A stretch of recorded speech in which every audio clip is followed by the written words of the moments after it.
Good morning everyone, welcome back to my channel. আজকে আমি সকাল সকাল রেডি হয়ে গেছি, যাব হচ্ছে পাসপোর্ট অফিসে। তো ভিডিওটা দেখতে থাকো। এরপর আমি যাওয়ার আগে বানিয়ে নিয়েছিলাম ছাতু। তো খালি পেটে যাওয়া যাবে না, তার সকালবেলা ভাত এইসব কিছু খেতেও ইচ্ছে করে না, তাই জন্য ছাতু খেয়ে নিয়েছিলাম। দেখো এখন আমি বেরিয়ে গেছি। তখন তো খুবই তাড়াহুড়োর মধ্যে ছিলাম, কারণ আমার ক্যাব এসে দাঁড়িয়েছিল। এরপরে উঠে পড়লাম ক্যাবে। আজকে আমার সাথে যাচ্ছে হচ্ছে আমার ভাই। সকাল সকাল ওঠার জন্য ওর মুডটা একটু খারাপ ছিল। যাই হোক, তো তারপরে আমি জলজিরা খেতে খেতে আর ভিউ এনজয় করতে করতে পৌঁছে যাচ্ছিলাম আমাদের আছে গন্তব্যস্থলে, যেটা আমার বাড়ি থেকে প্রায় অনেকটাই দূর ছিল।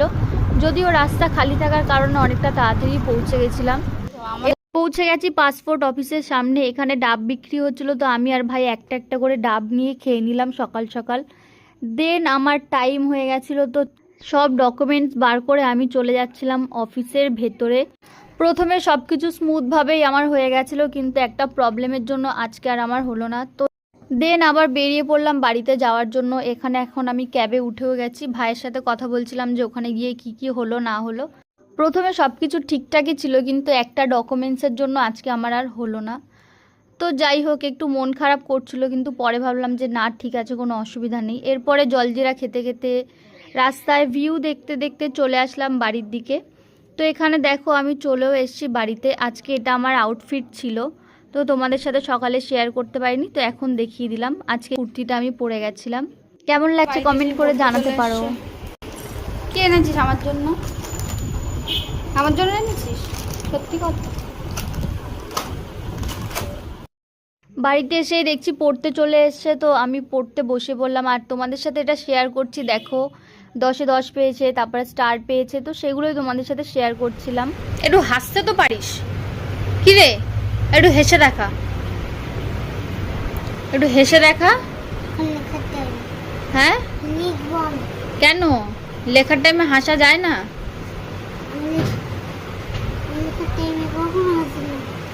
আচ্ছা। এরপরে দুজন মিলে একটু চিপসের ব্রেক নিয়ে নিলাম। আমার ভিডিওগুলো তোমাদের কেমন লাগছে অবশ্যই কমেন্ট করে জানাতে পারো। এরপর বসে পড়েছিলাম লাঞ্চ করতে। আজকে ছিল ভাত, লেবু, লঙ্কা, সাথে ডাল আর একটা শাকের তরকারি। দেন কিছু মিষ্টি খেতে ইচ্ছে করছিল, তো এই চকলেটটা নিয়েছিলাম। আমি আর ভাই শেয়ার করে খেয়ে নিলাম, যেটা খেতে খুবই ভালো ছিল। তার আরও কিছুক্ষণ পরে আমি খেয়েছিলাম আম। এরপর আর কোনো ক্লিপস নেওয়া হয়নি। দেন চলে এসেছি বিকেলে আমি রান্না করতে। আজকে বানাবো পনির আলুর তরকারি সাথে পোলাও, আর করেছিলাম ভেন্ডি ভাজা। তো রেসিপিটা তোমাদের সাথে শেয়ার করে দিচ্ছি। দেখো পনিরটা ভেজে নিয়েছি, আগে আমার আলুও ভাজা হয়ে গেছে। আর মশলায় করেছি জিরে, আদা, কাঁচা লঙ্কা বাটা, তার আর একটা করেছি কাজু, পোস্ত আর চারমগজ বাটা। এটা দিয়ে আমি করব পনির আলুর তরকারি। তো প্রথমেই কড়াইতে তেল দিয়ে ফোড়নে দিয়ে দিলাম তেজপাতা, সাথে গোটা গরম মশলা, জিরে। এরপরে মশলাটা দিয়ে তার উপরে দিয়ে দিলাম হলুদ গুঁড়ো, লঙ্কা গুঁড়ো, আর একটু দিয়েছিলাম জিরে গুঁড়ো, তারপরে দিয়েছিলাম লবণ। মশলাটা ভালো করে কষানোর পর যখন দেখছি তেল ছেড়ে এসছে, তখন আমি দিয়ে দিয়েছিলাম কাজু, চালমগজ আর পোস্ত যে বেটে রেখেছিলাম, সেই মশলাটা দিয়ে ভালো করে আমি কষিয়ে নিলাম। এরপরে এর মধ্যে দিয়ে দিয়েছিলাম ভেজে রাখা আলুটা কষে যাওয়ার পর জল দিয়ে দিয়েছিলাম। জল ফুটে ওঠার পর দিয়ে দিলাম আমি পনির, লাস্টে দিয়েছিলাম গরম মশলা। তো আমার তরকারি রেডি। এরপরে করে নিলাম বাসন্তী পোলাও। তো রেসিপিটা দেখে নাও। প্রথমে গোবিন্দভোগ চাল একটু ধুয়ে আমি জল ঝরিয়ে রেখেছিলাম। এরপর এর মধ্যে দিয়ে দিলাম হলুদ, আদা, ঘি, সাথে দিয়েছি তেজপাতা। এগুলো দিয়ে ভালো করে আমি মিক্স করে রেখে দিয়েছি। এরপরে কড়াইতে দিয়ে দিলাম ঘি, সাথে দিয়েছি গোটা গরম মশলা, ফোড়ন আর তেজপাতা। এরপরে কাজু আর কিশমিশটা ভেজে নিয়ে আমি জলটা দিয়ে কড়াইতে ভালো করে মিক্স করে নিলাম। এরপরে দিয়ে দিয়েছি জল। এটা কিন্তু আমি গরম জল দিইনি, নর্মাল জলই দিয়েছি। দেন কিছুক্ষণ রাখার পরে দিয়ে দিলাম চিনি। এরপরেই দেখো রেডি আমার বাসন্তী পোলাও। এরপরে করেছিলাম রুটি, আর আগেই করেছিলাম ভেন্ডি ভাজা আর পনির আলুর তরকারি। এরপরে তো স্নান করে নিয়েছিলাম, তারপরেই দেখো চলে এসছে পড়তে। তো আমার খিদে পেয়ে গেছিলো, তো একটা রুটি আর পনির আলুর তরকারি খেতে খেতে ওদের আমি পরিয়ে নিলাম। বল, ঠিক করে বল। ভালো? তাহলে আর একটু খা।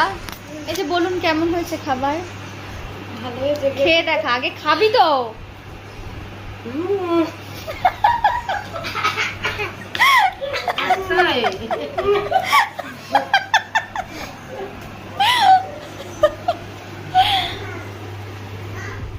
কেমন লাগছে ছোটটাকে কোলে নিয়ে?